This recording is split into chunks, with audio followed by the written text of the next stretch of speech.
এর আগে আপনাদেরকে আমি বলেছিলাম যে যদি কোনো আল্লাহর বান্দা বিয়ে না করে সে কখনো পরিপূর্ণ ঈমানদার হইতে পারবে না। বিয়ে করলে সেই ব্যক্তি পরিপূর্ণ ঈমানদার হবে। আল্লাহ রাসূল সাল্লাল্লাহু আলাইহি সাল্লামের হাদিস যে তোমরা যদি আল্লাহর কাছে পবিত্র হয়ে উঠতে চাও, আল্লাহর কাছে পুত পবিত্র হইতে চাও, ঈমান নিয়ে যদি যাইতে চাও, তাহলে তোমরা বেশি বেশি তাড়াতাড়ি করে বিয়ে করো।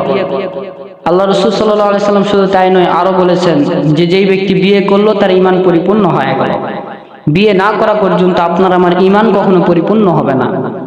আল্লাহ রাসূল সাল্লাল্লাহু আলাইহি সাল্লাম বলেন যে তোমরা বিয়ে করো অর্ধ ঈমান, অর্থাৎ অর্ধেক ঈমান তোমার পরিপূর্ণ হয়ে যাবে, আর বাকি অর্ধেক পরিপূর্ণ করার জন্য আল্লাহ তাআলার ভয় তোমার অন্তরের ভিতরে রাখো।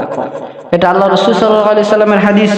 আর যারা বিয়ে করতে চায় না এদের সম্পর্কে হাদিস আল্লাহ রাসূল সাল্লাল্লাহু আলাইহি সাল্লাম কি বলেছেন? মিশকাত শরীফের হাদিস।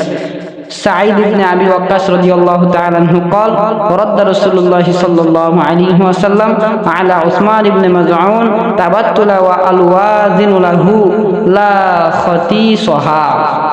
আল্লাহ রাসূল সাল্লাল্লাহু আলাইহি ওয়াসাল্লাম বলেন যে আব্দুল্লাহ ইবনে মাসউদ রাদিয়াল্লাহু তাআলা আনহু বলেন যে ওসমান ইবনে মাজউন নামে একজন সাহাবী আল্লাহ রাসূল সাল্লাল্লাহু আলাইহি সাল্লামের ভালোবাসায়, আল্লাহ রাসূল সাল্লাল্লাহু আলাইহি সাল্লামের প্রেমে মহব্বতে সে বলেছিল আমি কোনোদিন আর বিয়েই করব না। কি বলেছিল? আমি কোনোদিন আর বিয়ে করব না, অর্থাৎ আমি খাসি হয়ে থাকব। এই কথাটা যখন রাসূল সাল্লাল্লাহু আলাইহি সাল্লামের কানে পৌঁছলেন তখন রাসূল সাল্লাল্লাহু আলাইহি সাল্লাম বললেন যে তোমার এই নিয়তকে তুমি ভঙ্গ করে ফেলাও, তোমার এই নিয়তকে তুমি বাতিল করো, কারণ তুমি যদি বাতিল না করো তাহলে তোমার ঈমান কখনো পরিপূর্ণ হবে না। তো এই হাদিসটা সাহাবায়ে কেরাম এখানে বর্ণনা করে সাহাবায়ে কেরামেরা বলতেছে যদি আল্লাহ রাসূল সাল্লাল্লাহু আলাইহি সাল্লাম তার এই নিয়তটাকে ভঙ্গ করতে না বলতেন, আজকে পৃথিবীর বুকে সমস্ত রাসূল প্রেমিকরা, সমস্ত রাসূলের মহব্বতানরা সকলে আজকে খাসি হয়ে থাকতো, কেউ আর কখনো বিয়ে শাদী করতো না। তখন আপনি বলতেন যে আমিও তো রাসূলকে ভালোবাসি, সাহাবায়ে কেরাম যদি রাসূলকে ভালোবেসে বিয়ে না করে তাহলে আমি কেন বিয়ে করব? আমাদের কথা বাদ দিলাম, আমরা রাসূলকে সেরকম মহব্বত করতে পারি না, সাহাবায়ে কেরামের মতো মহব্বত আমরা রাসূলকে করতে পারবো না। তো যেই সাহাবী রাসূলের প্রেমে রাসূলের ভালোবাসায় বিয়ে করে নাই, সেই সাহাবী কি নিজে শুধু রাসূলকে ভালোবাসে? না, অন্যান্য সাহাবায়ে কেরামও রাসূলকে ভালোবাসে।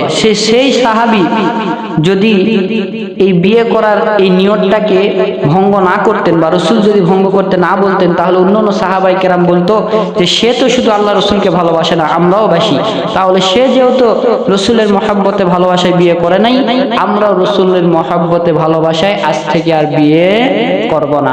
পৃথিবীর বুকে সব সাহাবী তখন খাসি হয়ে থাকতো।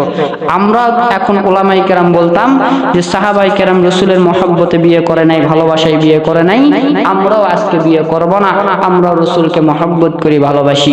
এই কারণেই রাসূল সাল্লাল্লাহু আলাইহি সাল্লাম বলেছেন না, কখনোই এই নিয়ত করা যাবে না, এই মান্যত করা যাবে না যে তুমি বিয়ে করবা না, অবশ্যই বিয়ে করবা, আমি রাসূলও বিয়ে করি। তো এই জন্য বিয়ে আমাদেরকে করতে হবে। আমরা মনে মনে চিন্তা করি আগে রিজিকের ব্যবস্থা হোক তারপর বিয়ে করবো, আগে বাড়ি ঘর করে নিই।